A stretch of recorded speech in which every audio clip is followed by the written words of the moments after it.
ഇതാ മച്ചാൻ വരെ കൊമ്പൻ നമ്മളെ ദീപു ചേട്ടൻ നിൽക്കണ്. നിൽക്കണം നമ്മളെ പാപ്പൻ. ചേട്ടൻ്റെ പേര് പറഞ്ഞേ? ശ്രീജിത്ത്. പേര് നമ്മുടെ ദീപു ചേട്ടൻ, നമ്മള് കോഴിക്കോട് കേട്ടാ. ബമ്പർ അടിച്ചിട്ട് നോക്കുകയാണ് ദീപു ചേട്ടൻ. ഇവിടെ കൊമ്പന്റെ കൂറിന്റെ വേറെ ചേട്ടൻ. ചേട്ടൻ്റെ പേര് പറഞ്ഞ ചേട്ടാ? ഈ ചേട്ടനെ ഞാൻ പത്തനംതിട്ടന്ന് കണ്ടിട്ടുണ്ടായിരുന്നു. അന്ന് ഈ ചേട്ടൻ ഫോട്ടോ എടുക്കരുത്, വീഡിയോ എടുക്കരുതെന്ന് പറഞ്ഞ ചേട്ടനാണ്. കൊമ്പൻ ദീപു ചേട്ടൻ ഒന്നിച്ച് കാണുന്നത് ആഗ്രഹിച്ചു. രണ്ടു സാധിച്ചു. ബോംബെ ചാപ്റ്റർ 2 പാർട്ടി ഇവിടെ കറങ്ങാൻ വേണ്ടി ഇറങ്ങിയേക്കുക. അപ്പോൾ ഇനി കൊമ്പം ബസ് ഉണ്ട് പറഞ്ഞിട്ട് കാണാൻ വേണ്ടി വന്നിട്ട് ഇവരൊക്കെ ഒക്കെ കോഴിക്കോടുള്ള ആൾക്കാരില്ല.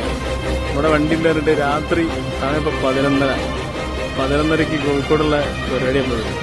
എന്താല്ലേ